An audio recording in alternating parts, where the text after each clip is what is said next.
Hi, my name is Sami Bronowski, and I want strawberry jam in my jam.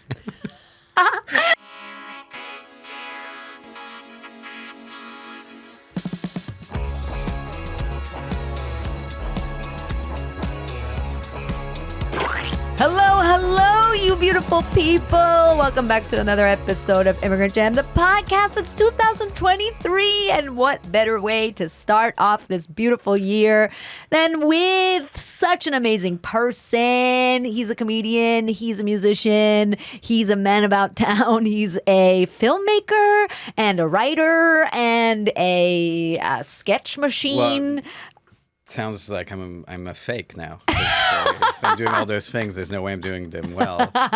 Well, Sami Bronowski, welcome to the podcast. Are you a fake? I don't think I'm a fake, but as I started listening to your list, I was like, this guy sounds like a phony, a floozy. Yeah, you're right. People don't like when people do too many things. Well, it's just very suspicious. I'm suspicious of that list. But you do all those things. Yeah.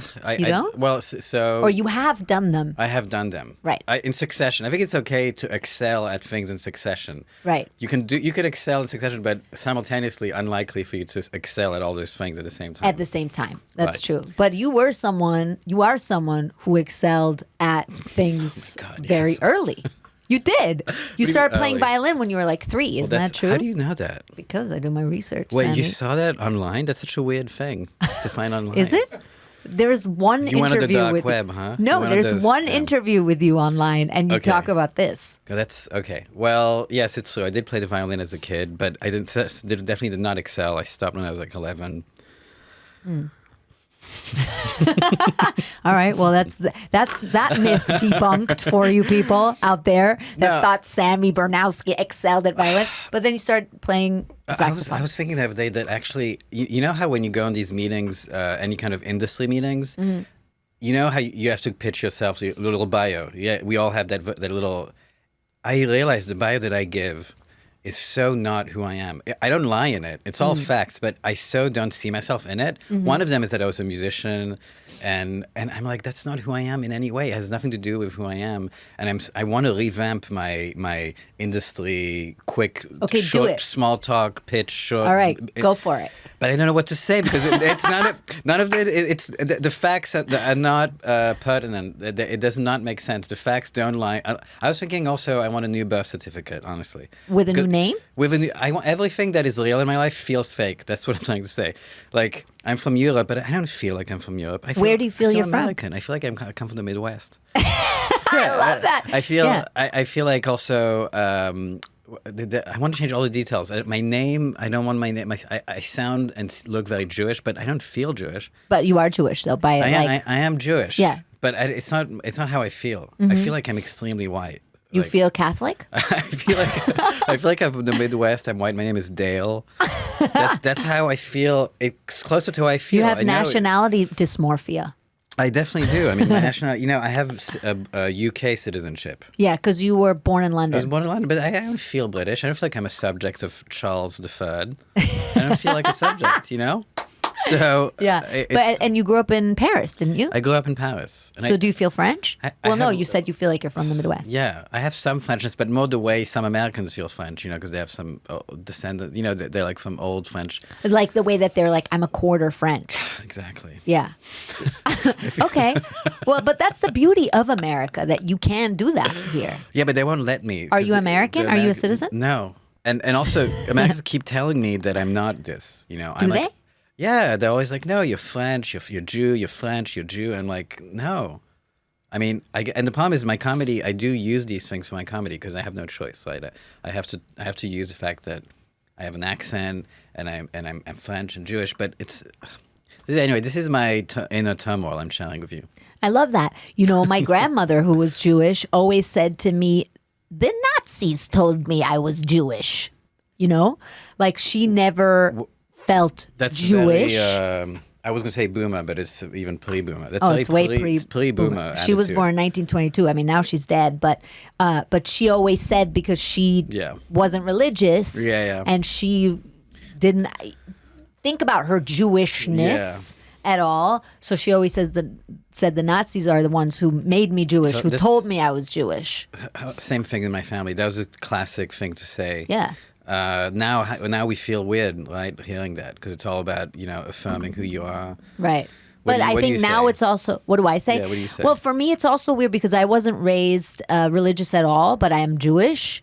And I identify as Jewish in the sense that it does have an effect on who I am just because of what happened to my ancestors Right. and what was taken from them or given to them Yeah. or who was killed and who survived and where they had to go. Right.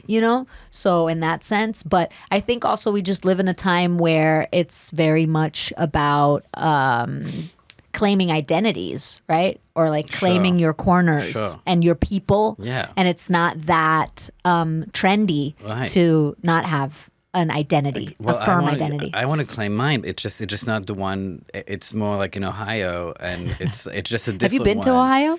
I was in Cincinnati for a week. Okay, for a week. For a Holy week. shit, that's long. Okay, so you know what you're talking about. It was very dystopian, and there's something about it that I've connected with. I was able to. I would go to Kroger's a lot. I go to like almost every And day. you felt good? You felt at home? Not home, no, but still, I felt like it made sense to me to stay there somehow. Like, I felt like because it kind of took all the weirdness to the extreme, and I was like, I could probably live here forever because like everyone would maybe accept me somehow if I kept going to Kroger's. Like I did shows there actually, Yeah. and the shows were really weird too. Comedy shows, obviously. Yeah, like not violin shows. I don't know. So I did comedy, and yeah, I was a little freak.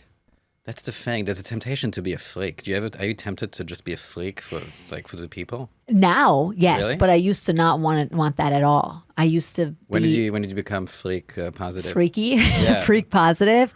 I think I became freak positive when I started writing my own material and performing it. Comedy empowered you, huh? Yeah, and well, yes, and kind of being like, oh shit, this is freedom.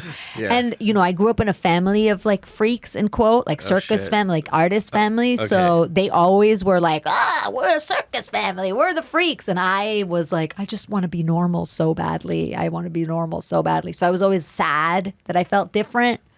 And So- then when did the switch happen? The switch happened when I wrote my first solo show, Wow. where I just like talked about everything. Well, what made you even want to write your solo show?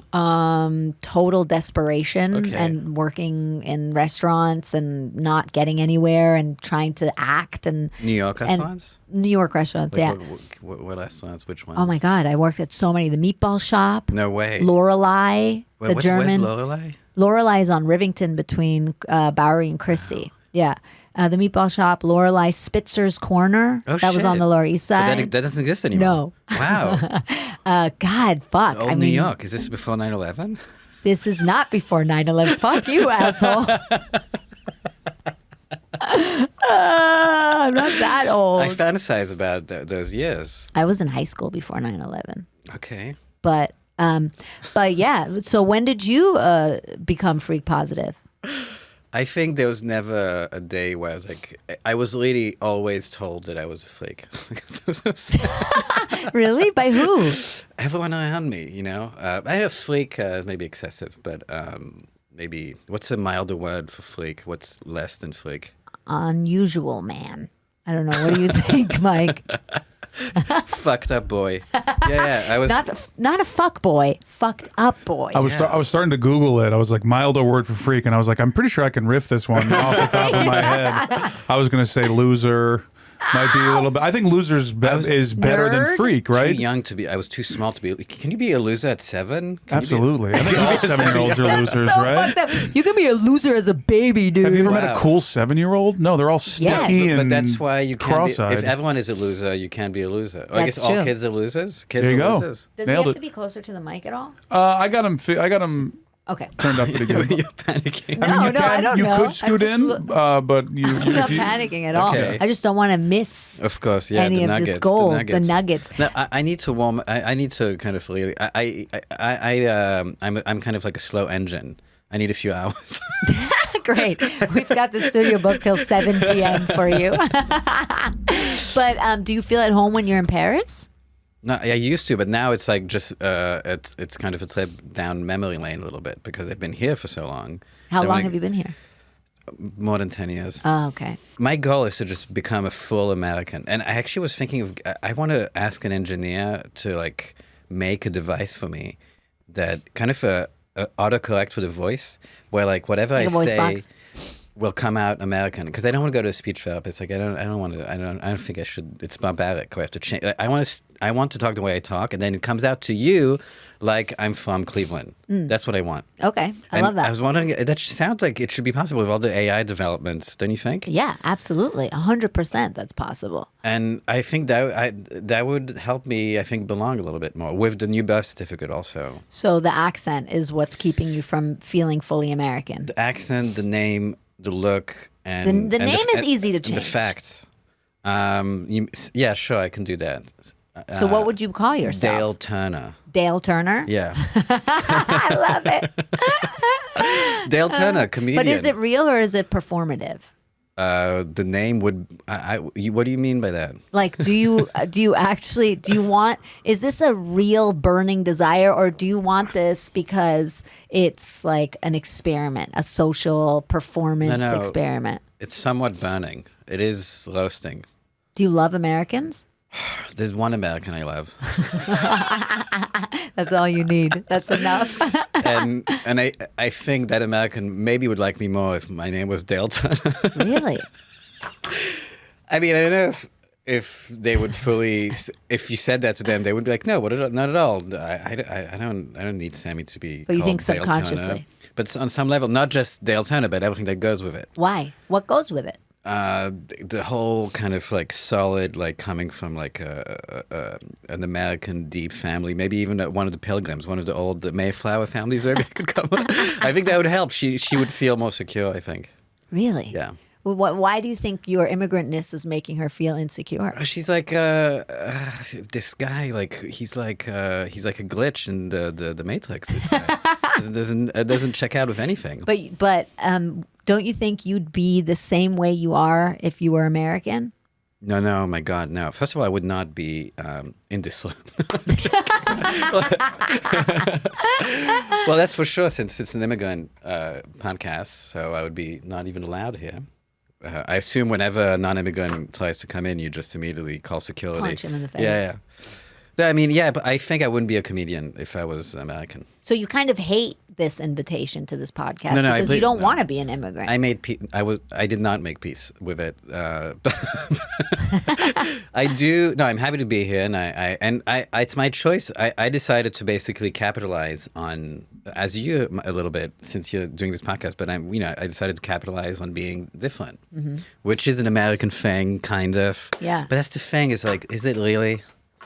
They make it look like, yeah, it's great to be different. But that's not really that great to be different. It's like, kind of. But then when you go deeper, you're like, no, actually, it seems way cooler not to be different. But in this country, more than any other country that I've been to, being different is celebrated. Yes, it is celebrated. The optics are good for us. But I think it's only on the surface. Maybe it's good for, and that's why entertainment, it's welcoming for, it makes sense that we went to it, because entertainment does look for it a little bit. But I still feel like it's kind of not really on the surface. I get it, because I wanted always to fit in so badly because it seemed like more peaceful and more, it seemed so. I mean, look at this guy. So That's the guy David I wanna Hasselhoff? be. Yeah. You want to be David Hasselhoff? Me too. But his name is too foreign sounding. I would change it to David Turner. And then I would be happy. I would be weirded out by going around telling people, yeah, Hasselhoff. What's that? But otherwise, no, perfect. Yeah. Yeah, it's true. He is the embodiment of the American because he's Baywatch, right? Definitely. Running down the beach, saving people Totally. in red shorts. Yeah, and like all buff. And all buff. I worked out at some point to look like David Turner, and and I failed because I realized no matter how buff I got, my accent was still there. And I still had all the whole weird. So it wasn't helpful for me. But women love accents, so at least there's that. They love it initially. Okay, interesting. First and then night, what happens? They love it. Second night, they Second love night. it. Third night, they're like, okay. can you start talking normally now? Like, enough already. This accent. Like, can you just speak? Yeah, I think that's a bit of a. I mean, how do you feel about it? Accents? I love accents. Right. I actually realized that I never dated anyone without an accent until now. My boyfriend now is the first person I've dated that doesn't have an accent Okay, but in the language. Right. Okay. And I think that's because I grew up with my grandma who had a strong Romanian accent, all the and my accents, parents yeah. have accents in English, obviously. That's wild because I actually am distinctly not attracted to people with accents. Interesting. Because as soon as someone has an accent, so we both have an accent, I was like, what are we doing here? We're never going to make it to Ohio like this. No one can speak the language. You need one person to be the reference, like know what we're That's talking true. about. No, you know? you're right. You're but right. you do not have an accent. You have like a solid American accent. Some people say I have an accent sometimes. I could see that happening sometimes, but you still have a very solid base. Yeah, you that's know? true. I was 8 when we moved here. I was young. Yeah. Yeah. So I But think it's true. that, And yeah. with my boyfriend now, I do like the fact that I can be like, well, you're American. What's this word? Or what is this? Or what is that? Or what is this weird sport that you're playing there? Right. Yeah, no, I love that. I mean, that's actually my favorite thing about. I love all the. That also makes me think that I really do love America because I have no. I love that shit to no end. I love finding out little details of American life. Americanisms? I like love what? it. Like what's one of your favorite Americanism? I mean, there's no end to it, whether it's language or just like people. I guess the big one is just expressions and little ways. I mean, I don't have a good. I mean, actually, most of my comedy is based on that, so I should be able to whip out at least 15 I found out examples. something Yeah. over the holidays that I didn't know about that's Yeah. American, Mike. Popcorn tins for Christmas. Did you know about this? Tins? I was 8 when we moved here. I've never encountered this. What's So the- there was this big fat tin on the table, round, big like tin. on Christmas morning, you get a No, yeah, around Christmas. Okay. Because we went down to visit my boyfriend's parents in Florida.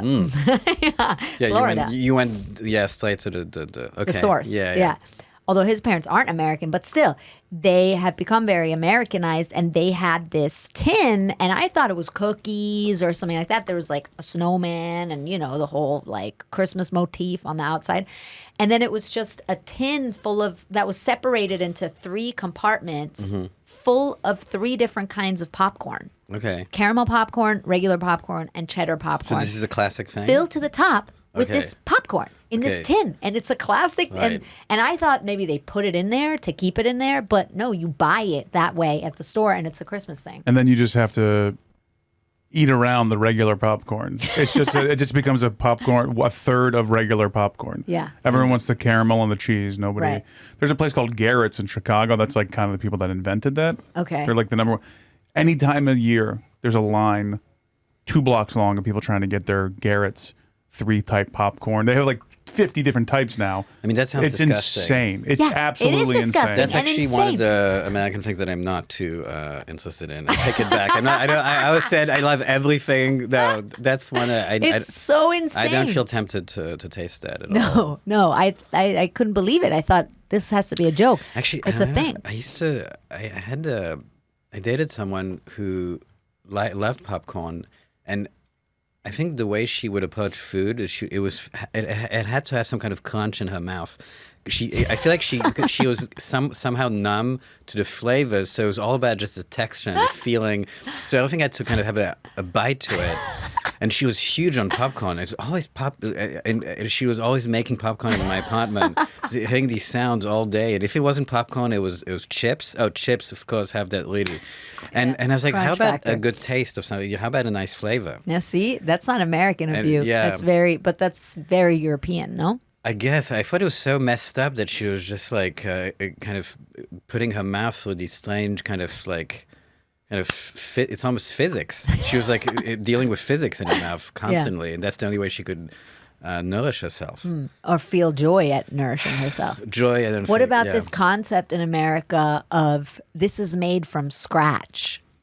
Well, funny that you say that. What about it? Well, That I think that's expression so being- funny because, in Germany, or I don't know if it's, if I can say Europe, but in Germany for sure, that's not a concept. Everything's made from scratch. Like everything's Right. not made It out was of the a ideal of box. the self-made man, also the self-made thing, right? Self-made thing. Like I didn't need anything or anyone for this thing. It's from scratch. Yeah. Or the concept that this was put together out of the ingredients that it says on that it's supposed to have been put together with, and not pre-made or out of a box or with chemicals. What was an example of that? Well, if you say this soup was made from scratch, Yeah. then you took a chicken leg and you put it in water and you put vegetables with it and you Yeah. boiled it and you made a soup. You Yeah. didn't buy a can that said chicken soup on it Right. and heat it up No. and No. cut some chives into it. That's not. Yeah. But they have to say that they go, here's chicken right. soup. I Well, made this for you. right. Or they say, I made it from scratch. Right, because it's There's a so distinction. it's basically homemade. Is that what it is? Yeah, it's homemade. Yeah. Well, Yeah, it's what. Yeah, whenever something is because I get it. No, we can. I mean, I realize I gave way too much praise to America and American things. We can go back to the normal discourse, which is that it sucks, that it's pathetic, and they don't know anything, and it's horrible and disgusting. No, we can definitely agree on that. No, I agree. It sucks. It sucks so bad. the food. I don't know. I think it is when you leave Europe and move here, you kind of also make a statement to yourself that you give up on those things, that it's no longer a priority for you.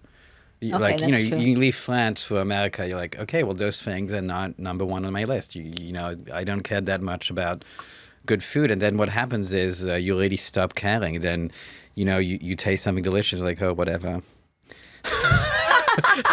And you're like, yeah, I don't know. And you're like, take me to Ohio. But you know what I noticed? Sometimes I go back to France now and I'll see how people eat. Actually, weirdly, they don't cook that well. I mean, just regular people, because they rely on the fact that they have very good bread every day. You go to the bakery, you get amazing bread. Mm-hmm. You get really good cheese. There's really good cheese available. So that's an excuse for actually, and since they have cheese at the end of every meal with really good bread, the meal itself, whatever they cook, is usually very mediocre. But you end your meal with this incredible cheese and delicious bread, and you have a really good glass of wine. So you think you had a quality meal. It was garbage, and you don't know how to cook. Like honestly, I think the level of cooking in France might be lower maybe than the regular. I mean, a certain type of American. I don't know. It's funny because it's like that with books and shows and art too. It matters more what comes at the end, and that kind of dictates the way you feel about the whole thing, don't you think? It comes at the end? What do you mean? Like a show can have right. not been that good, and then the ending is sure. amazing, and then you walk out, or a movie, Definitely. or even a book. Of course, yeah. Kind of slog through it, and then but then the ending, is amazing. I mean, my music teacher would always tell me, just don't fuck up the ending. You can fuck everything up. Just don't fuck up the ending. And I would always fuck up the ending. You would always fuck up the ending. Just out of spite to him. I would nail the whole show. And they'd be like, fuck you. That ending sucked and it was for you. She had a crazy dream. I know it's not fun to tell dreams. Can I tell one still? Yes, please. We love things that aren't fun here, right? Okay, no. I'll No, skip it. tell the dream. Okay, I'll go a little. I just learned that I was working with Paul McCartney. He asked me to make an arrangement of a song of his, and I nailed the arrangement, and he was so happy with it. And he was like, okay, now we just have to perform yesterday at this charity event real quick. And I was like, sure, that's easy. Like, just play. And I played a melody, and I fuck up one note, and he's so appalled that he literally stops, and he's like, that's a shame. We're never going to be able to work again together, because that was just like awful. It's like, damn, what about that arrangement? I nailed that arrangement. It's like he was gone already. Wow. Okay, we'll cut He that was out. a Paul McCartney. Bam! Thank you. Thank you. Wow, that's an impressive dream, because it's kind of it's a soft letdown. He just disappeared. He was like, It's not like you were naked on stage and you fucked up the note. that's true. You know? That's true. Is that a dream of yours, to play with Paul I mean, McCartney? not at all. I have no interest. I have naked with no Paul interest. McCartney. No. He's not an idol of mine. I mean, I like the Beatles, but no, not at all. The strange displacement. I also have this problem of having no idols. Do you have idols? I have none. Idols? I have not idols, not people that I want to be like, but I have people that I love and look up to. That's not nice too. I also don't You don't have that? It's the problem of You being don't admire people? I'm a megalomaniac. That's a huge issue of being a megalomaniac. You lose that. You lose. There's no one to look up to. So you think you're greater than everybody? I don't know what it is, but like I'm longing to look up to someone. I'm looking at like there's George Carlin on one side and David Turner on the other, and I'm like, I mean, I'm impressed by him. His body more than anything, honestly. Yeah. Then George Carlin, I'm like, yes, he's the great stand-up comedian, but I'm like, kind of healthy though. It's healthy not to it'd be nice to worship be people. I want to be inspired by someone. Can you inspire me? I'm trying very hard. I'm trying so fucking hard. But this you is can be actually- inspired by birds or pebbles or leaves. It ties to the immigrant thing. Okay. I think as immigrants, we're kind of obligated to start our own empire, each one of us. That's true. You feel that? Yes. And that means cutting ties, not only with everything that came before, but even with like any kind of like heritage. Like I can't look up to anyone. I have to be the founder. I have to be the beginning of all things. It's exhausting to do this every day, and it's very isolating. Yeah, I that's true. want to have some kind of daddy, some spiritual daddy, A spiritual sugar daddy. a spiritual sugar, also financial, also mix of spiritual and financial. That would be nice. Do you feel that? Yeah, someone to lean on, somewhere to lean on. Yeah. Who do you lean on? Nobody. Shit. So we're in the same predicament here. Yeah. But you still do get inspired. I get inspired. I get inspired by like nature and moments and people yelling at each other on the street or Listen, you went to nature before you like the bird. Like it seems like humans are not really the thing that. I don't know. I mean, I think like little things can inspire me, but humans, Wow. Yeah, you're like me. Name a human that Maybe. inspired you.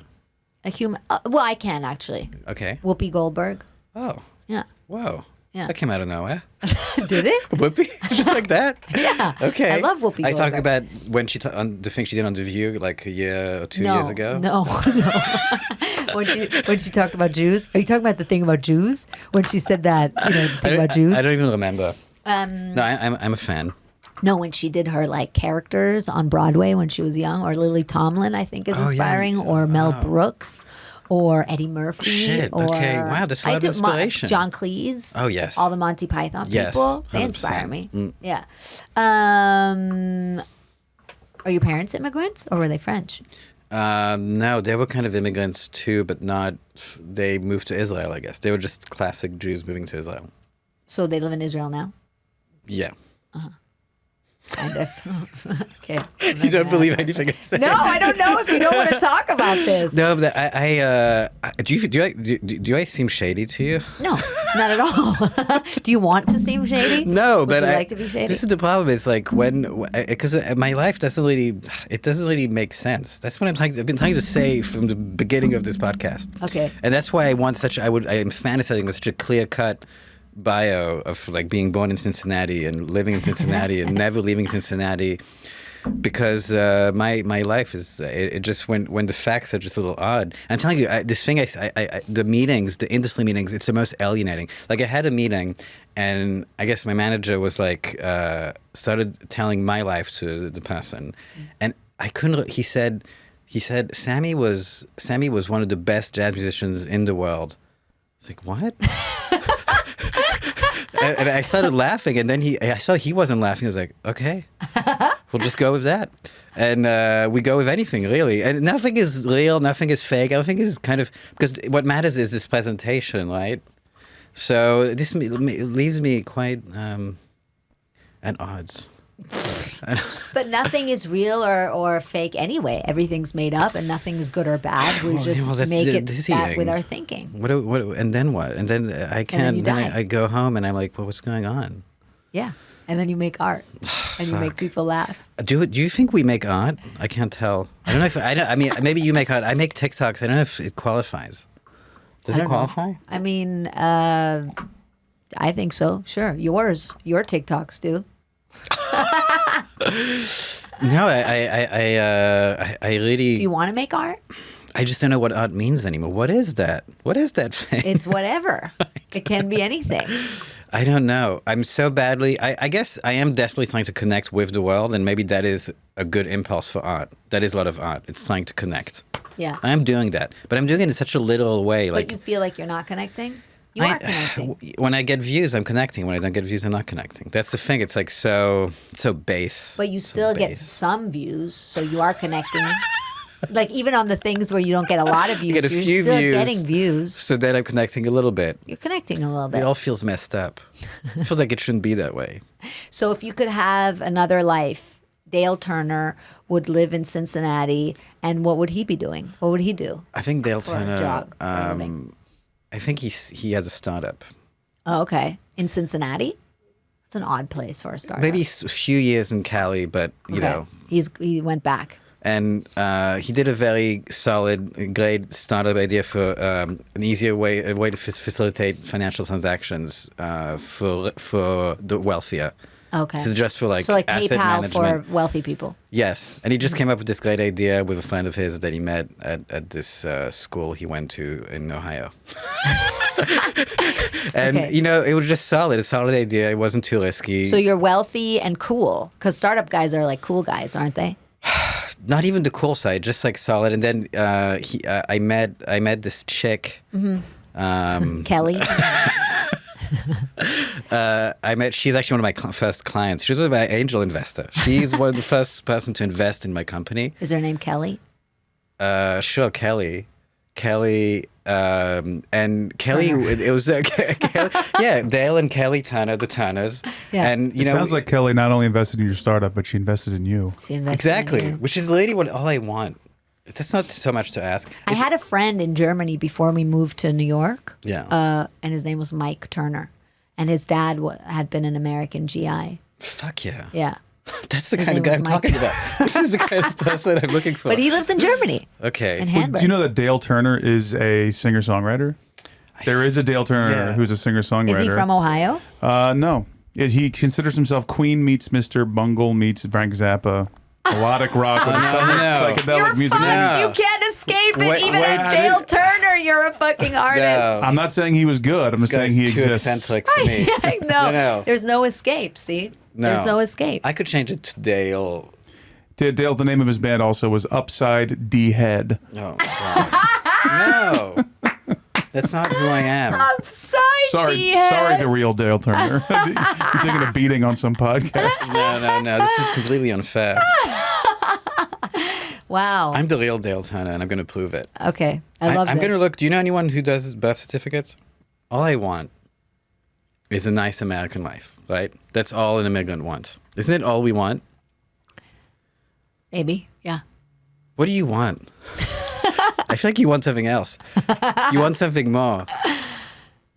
You want. What's an nice American life? I mean- Because in Ohio, I have only been to Ohio once, to Cleveland, and I don't know if I could have stayed for longer than the 2 days that I was I there. mean, I'm exaggerating with the Ohio thing. You can stay in the city. It's fine. Oh, you could stay in New York? You could stay Because I in was New in Florida for a week, and I Right. really wanted to get out Really? after that week. It wasn't like. What about all the trash and the wild, crazy shit? That stuff is fun, but the living in the little houses next to right. each other, and it's so dark at night, and there's no one on the street, and you have to drive everywhere, and right, your right. life is so like discombobulated. Right. You know, you have no I can't flow. drive. I don't drive. I don't drive either. Okay, yeah, that's an issue. Very big. You can never be a real American if you don't drive.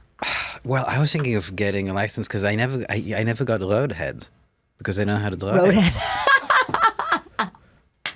So I was like, It's worth it for that. It's well, 100%. it sounds like an interesting experience. Everyone talks about it. Yeah. It's been I love that everyone talks about it. I hear about it constantly. Everyone. I hear about it a lot. Who, A couple do you only people- have friends from Jersey? I don't know. Maybe I'm You're bringing saying it you out. never gotten roadhead as a passenger? Well, It's very dangerous. I negotiated. I tried to negotiate that, but it's tricky, and I feel like I missed out in a big way. So I did try to get my license one time because I met a girl who lived in a place where you needed to drive. And where you gave good roadhead. But then she bailed before I even got to get the license. So I gave up, and I saw it as a sign that I should never drive. Yeah. Oh, are you superstitious? I guess when it comes to driving. And roadhead. But I don't know. It just seems like an ultimate experience.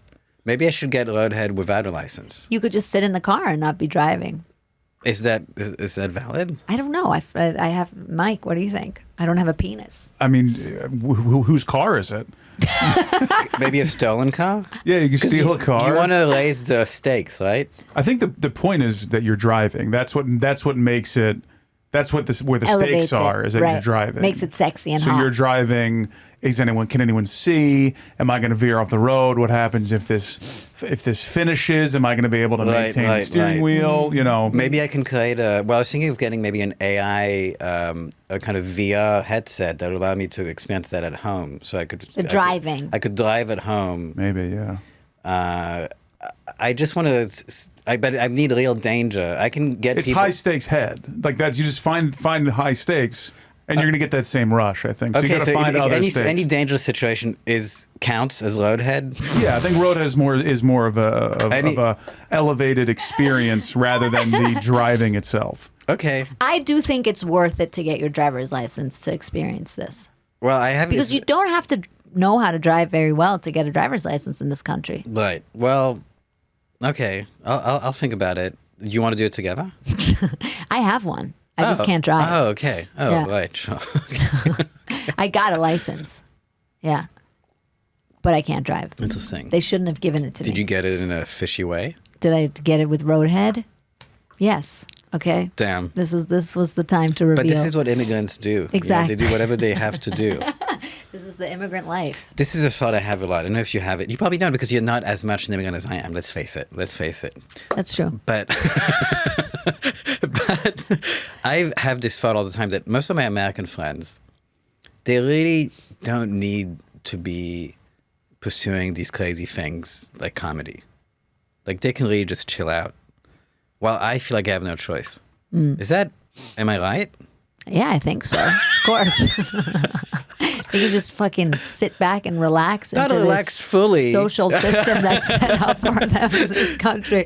They have to do certain things, but they don't have to like put themselves in dangerous situations. This is, you know, I understand my attraction to the roadhead is like, danger is my name. I guess is that Dale Danger Turner. that reminds me of Anthony Weiner. Danger Turner is the most American name you could have. Danger Turner. That's what it is. That sounds like more like my porn name or something, no? That's up to you. Also very American. Also something I at some point was considering doing. Doing porn? People told me to do it, and I was like, maybe I have to do it. Because I always feel like I have to do the thing, I have to do the dirty work Americans want to do. I have to do the dirty work. I'm a dirty worker. And I always felt like comedy was so close to the edge, you know, we're so close to like the real what's the word? I was gonna say scum, but that's too much. Prostitution, yeah, it's the vicinity of all the things that you do when you're kind of on the fringe.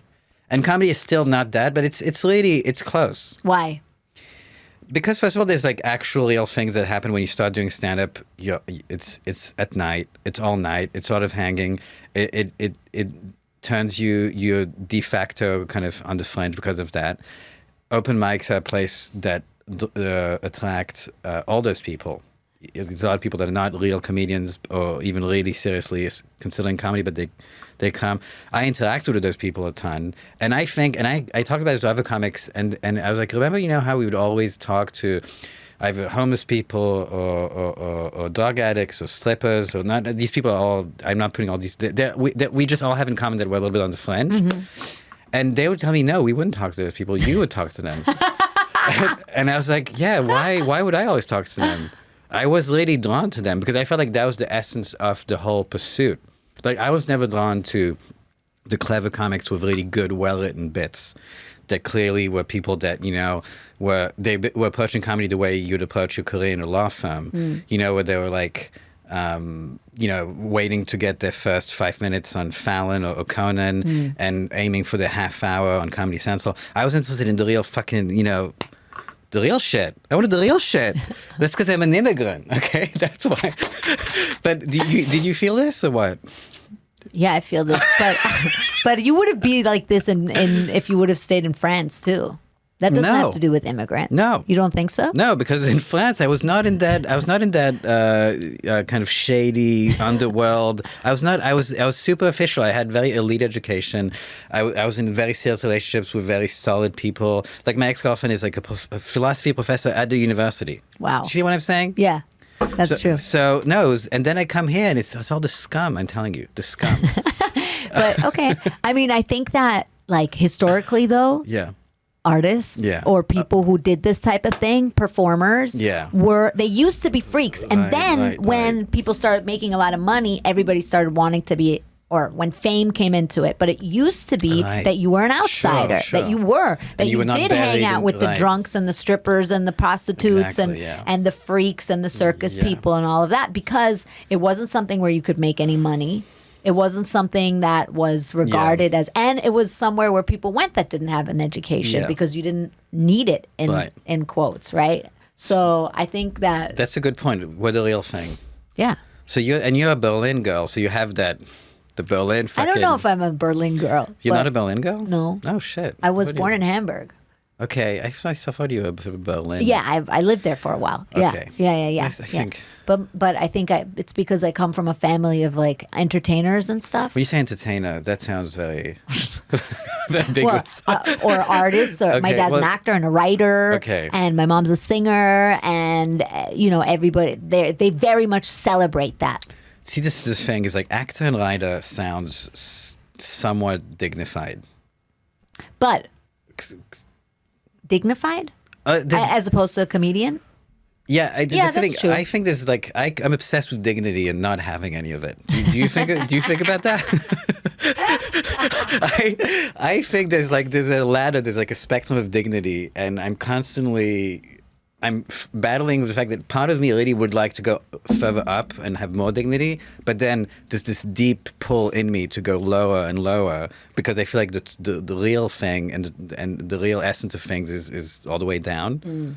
I can't help it. So I have this push and pull, and I feel like artists, like in the spectrum of art, like there's very dignified, which would be, I guess, like Painters. Yes, Yeah. something like that. Yeah, because you need actual skill also that you can see. Probably, yeah, and things like that. Music involves skill. Music, yeah. And then once you get to actor, it's No, that's low. We're getting but it's lower. Yeah, we're getting lower. Writer is above actor. For sure, Yeah. for sure. And then there's actor, and then under actor, then there's like comedian. And then under comedian, there's a few other things. What? What's under comedian? I think it just becomes more and more physical. That's what it TikToker? is. I think, TikTok, no, definitely is a level, even less skill, I guess. But I think that it's more and more bodily, physical. Although, of course, there's physical things that are like dance is Dancer, insanely skilled. dignified. So it's not, that's not, I don't know exactly what it is, but there's a thing where basically you give more and more of yourself and I guess hold less and less of yourself sacred, I guess. You're and that willing, means you have less dignity. I Right. think so. You lose your Yeah. dignity and you're willing to give more and more. You start giving every single little piece of you to. I'm sorry. So dark. I didn't mean. Is it okay? The darkness for the podcast? Is that Yeah, Okay. of course. I don't think that's dark at all. That's funny. I guess. I mean, but the thing I'm battling. This is a battle I have inside me. Do you have this battle? Sometimes I have a battle. Yeah. What's your battle? My battle's like, do I watch TV or not? No, I mean, I have a battle. I think that for sure. I think that sorry that I have to bring it back to this, but I think that's a very European way of looking at it too. What? Because like writers, artists, Yeah. like this tradition of these like thinkers and this like judgment on what is art or what's not art is very European because so many of the like greats, Right. quote unquote, come from there. Right. And comedy is a very American art form, and revealing yourself, I think, is very American and very unusual to other cultures, for sure, to talk about yourself on stage, to reveal yourself on stage, you know?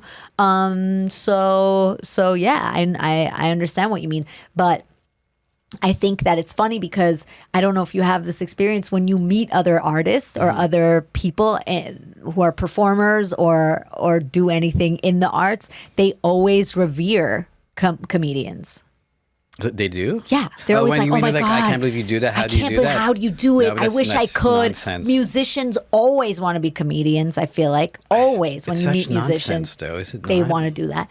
But it's because everybody wants to be able to make people laugh. And there's such freedom because we don't need, the beautiful thing I think about stand-up is that you don't need anything. You can just go up and fucking just, you yourself, your thoughts are your tools and everything. Yeah. Okay. You know? No, that sounds like a healthier way of thinking. No, I like that. I like that. I'll think about that more. I'll try to think about that way more. Sami, I always ask people if they grew up with any sayings and stuff like that.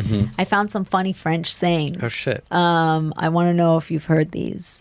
How about the pisser dans un violon? Pissing in a violin? Dans un violon. I'm trying to remember what that means. Mind your own business? Oh, is that what it means? That's what they said it means. Okay. Why do you piss in a violin? I guess 'cause it's like... I feel like I don't think that's what it means. Okay. What do you think it means? I think it's like maybe harming wood. You're peeing in violin. You're like ruining nature. I'm not sure. You're ruining nature? Okay. It's a climate thing. How about avoir le cul bord de nouilles? Le cul bordé de nouilles. To have the ass surrounded by noodles. I think that's coming from wealth. Wealth? I'm ashamed that I'm forgetting the meaning of these. It means you're lucky? Yeah. It said it means you're lucky. You don't think that's true? This actually reminds. It's embarrassing. More and more, I forget French things, and it happens to me when I'm in France. I forget basic things. Tell me more. Avoir le cafard. Okay, that's to have the cockroach. That's just being having the blues. Having the blues is when you have a cockroach. Yeah, when you having a little bit of the cockroach. Yeah, it's being not feeling great, feeling. Yeah. So it kind of means you feel like a cockroach. Yeah, maybe that's what it is. Like you feel as low as a little shitty little cockroach. Like less than nothing. Not that cockroaches are less than nothing. They're something. They are. But I often feel like I'm less than. So you often feel like avoir le. J'ai le cafard, oui. Ouais. I felt this. I've said it. I've voiced it a few times. You say, how do you say it? J'ai le cafard. J'ai le cafard. J'ai le cafard. J'ai le cafard. You say that to a friend, like a friend calls you and it's like, salut Sami. I mean, it would be so nice. Comment ça va? And then you say, nice. J'ai le cafard. I mean, mon ami.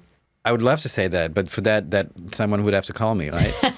They would have to call me and ask me how I'm doing. That would be beautiful. But no, so we can imagine it, but I don't think that would happen. Do you want to give your phone number out so people can call you after this podcast and ask you? What kind of listeners? What are your? Who are the Lucy heads? Who are the Lucy?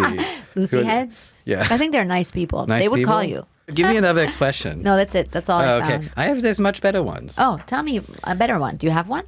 Well, when you started one of them, it reminded me of another one. Avoir le cul entre deux chaises, to have your ass between two chairs. Ah, I saw that one, yeah. And that one I feel a lot. I often feel like I have my ass between two chairs. That means you're undecided?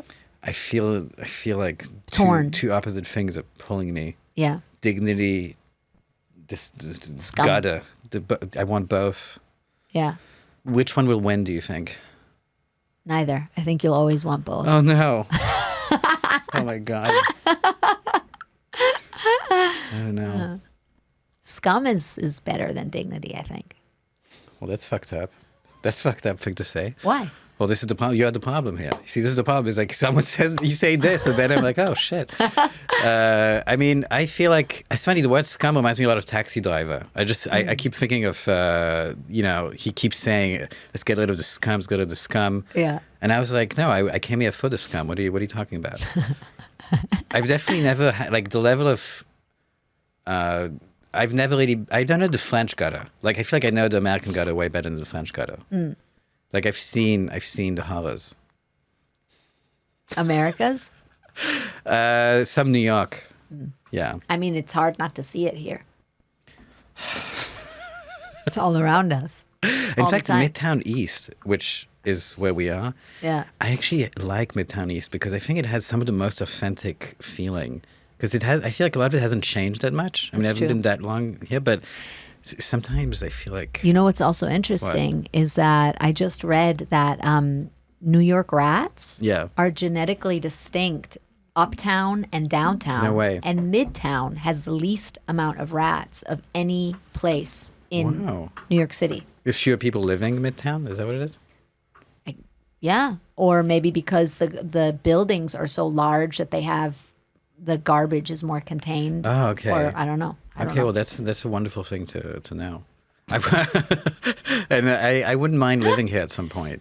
Midtown East? Yeah, I think there's something about it that kind of makes sense. Like I used to fantasize about living downtown for a very long time. I no longer have that fantasy. Where do you live? Uptown. Dale Danger Turner. Exactly. Are you ready to play the poll questionnaire, baby? Sure. This is to determine how American you really are. Okay. What's the most American thing you've ever done? Oh my god. Be obsessed with Roadhead.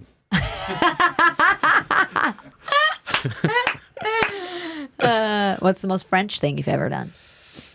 Read Proust many, many times over. Okay. If you had to come up with a catchphrase for America, what would it be?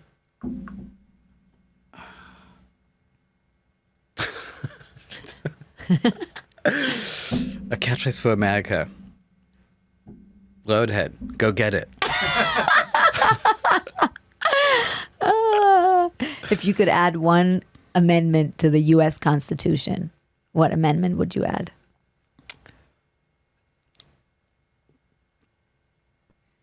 Obligation to get Roadhead. I'm sorry, I'm getting a little... Okay. If you could add one face to Mount Rushmore, whose face would you add? Well, I would have to say my own face, but that feels a little easy, a little lame. But that does feel like the American thing to want. Yes, I agree. So it's not out of megalomania. It's just actually wanting to fit in that I'm saying that. Okay, I love that. Great. If you could deport one American person, who would you deport? The vilest American, Tucker Carlson. Yeah. Or I thought maybe you were going to say the real Dale Turner, to get rid of him. The real Dale Turner. I feel bad. Tucker Carlson does have some qualities. Which are? He is insanely entertaining. He's like one of the better performers. I take it back. Go Tucker. Go Tucker. We love it.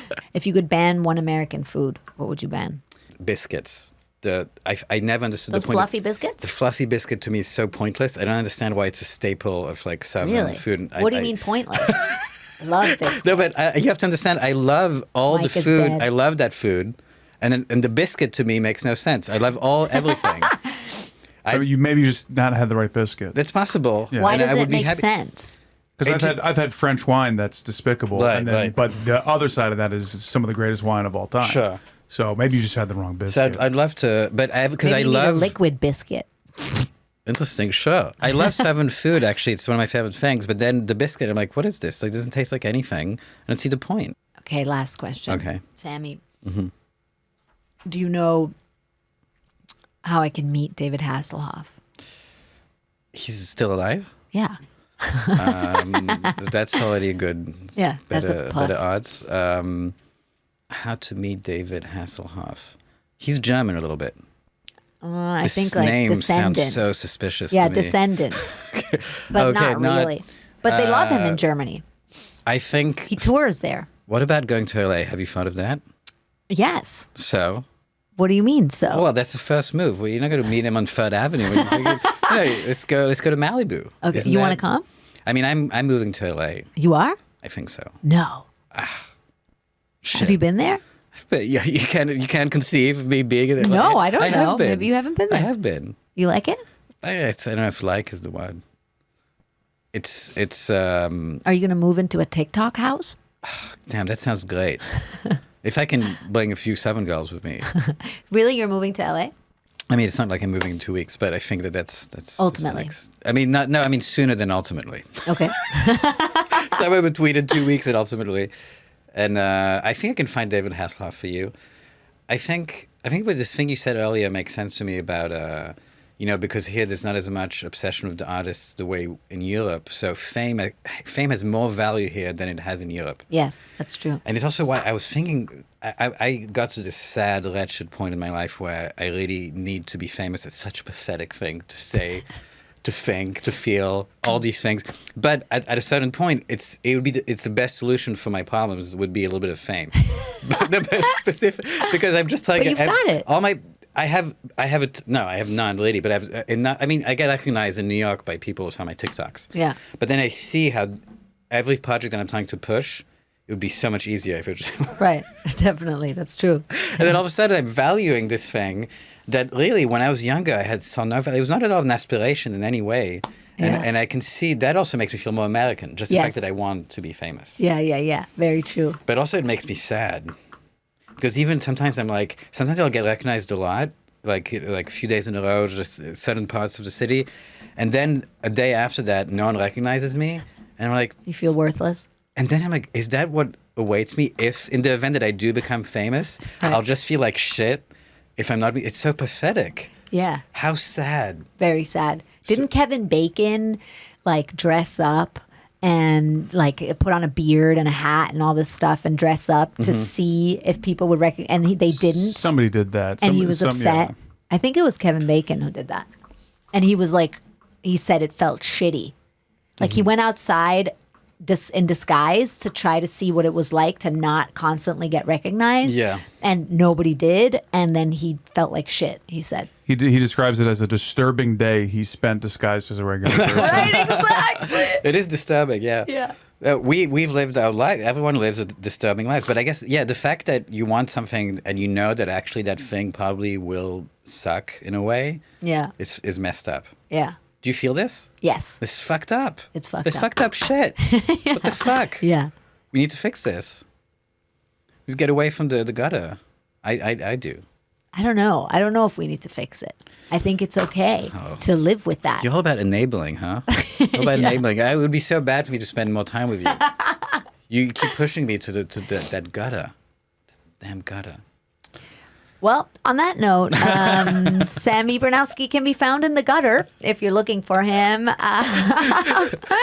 Sami Bronowski is making hilarious, delightful, inspiring, Oh, shit. intelligent, amazing, Oh, boy. very funny Damn. sketches Wow. on TikTok Yes. and on Instagram and sometimes for The New Yorker and other outlets. Yes. Sami, where can people find you if they're looking for you besides the gutter, besides in an existential crisis in Midtown? I would say In between when you're being blown in a car. Yeah, exactly. I think TikTok is the best, your best bet. My handle is at Sami Bronowski. Instagram, same handle. Come find me in my DMs. Slide inside me, filthy little freaks. Especially if you're a Southern girl. Oh shit! Bring the biscuits. No biscuits, please. No biscuits allowed. Sami, thank you so much for being here. I know that it wasn't easy for you, but you made it seem like a walk in the park. Okay. A walk in a park in did Ohio. I don't know if I did, but I appreciate it. And thank you for having me. It was very, very enjoyable and interesting. And I hope we do this again, immediately. Great. The next episode will also be Sami Bronowski on the podcast. And every episode from now on will be Sami Bronowski or Sami Bronowski in a different American shape, form, being. You know? You might not recognize me because Exactly. I'll do a Kevin Bacon thing. Next time he'll be Guy Fieri. Yes, I like that. The most American man ever. Thank you so much for listening. Thank you to Mike Albanese. Thank you. Mike Albanese, the best in the biz. No one is better than him. Thank you, everybody, for listening. Thank you to Douchebag Steve. Douchebag Steve? Yes. Okay. He's one of our most loyal patrons. Okay. Thank you to Craig. Thank you to everybody who listens. Thank you so much. Please, if you like this podcast, give it a little review and a rating and a like and a subscribe and a love and a biscuit. Thank you Bye. for being here. Bye. If you liked what you just heard, don't forget to rate, review, subscribe, recommend to all your friends, and if you hated it, recommend it to your enemies. Thank you for listening to Immigrant Jam, the podcast with me, Lucy Pohl. Have a delicious and nutritious day.